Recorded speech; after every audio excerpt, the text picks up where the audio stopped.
vacation. So it was my first day back at the station, and I was the evening producer at the time.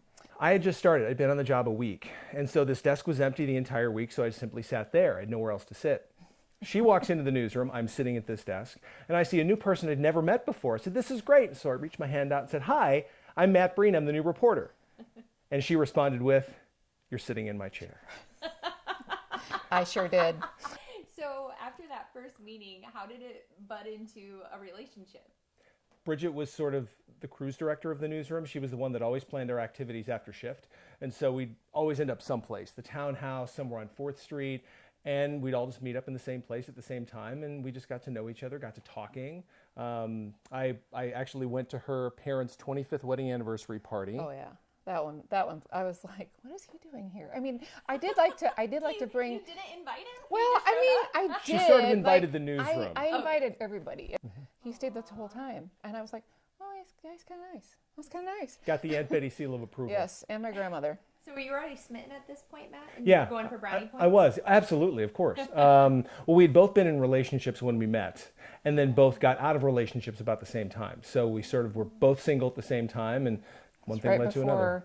It was when we had a Halloween party, and I had everybody dressing up, having a part as the Love Boat. Yep. So I thought he'd make a fine doc. I was Julie, the cruise director. Yep. Found a stethoscope, put on my glasses. Very cute. There you go. Okay, so that was October of 1996.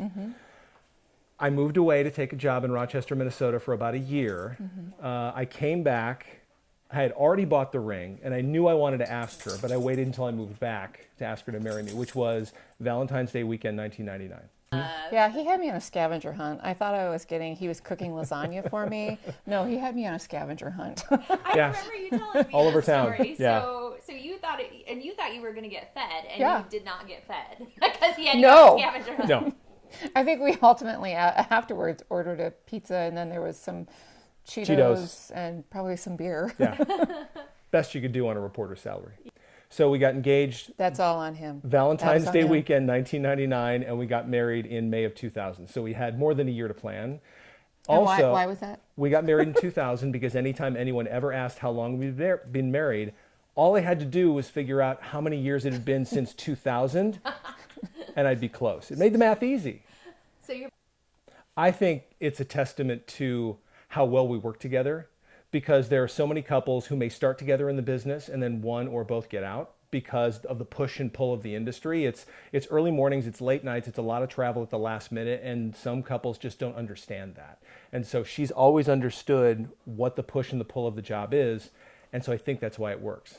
Yeah, it's very demanding, and I think there's a lot of people that can say it doesn't work when you work with your significant other, but I think it really depends on the people and the relationship and the type of communication.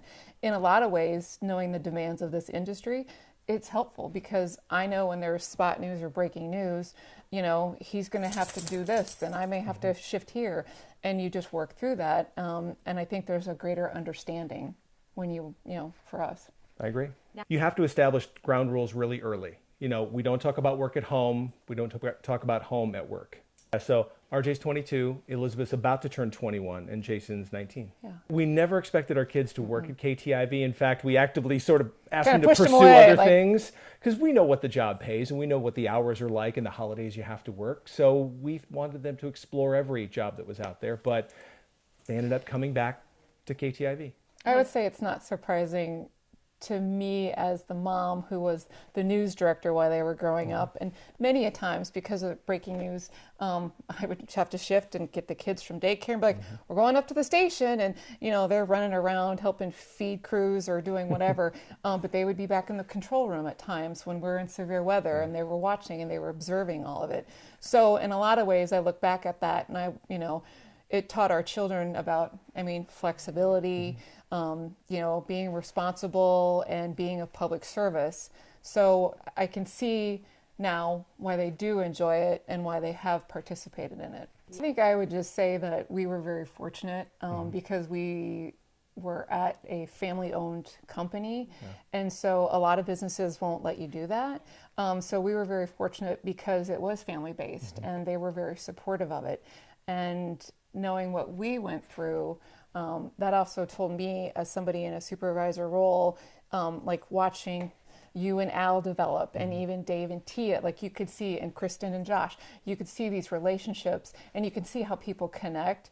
And I always wanted to be very supportive of that. We always had a foundation for everybody on what we would and wouldn't do, but it was to be supportive and knowing that, things happen in life for a reason, and you're connected to that person, because you're meant to be with that person. And so I think just truly grateful that, I have family, and I have a family at work, and we get to see everybody, flourish, and it's been a true blessing.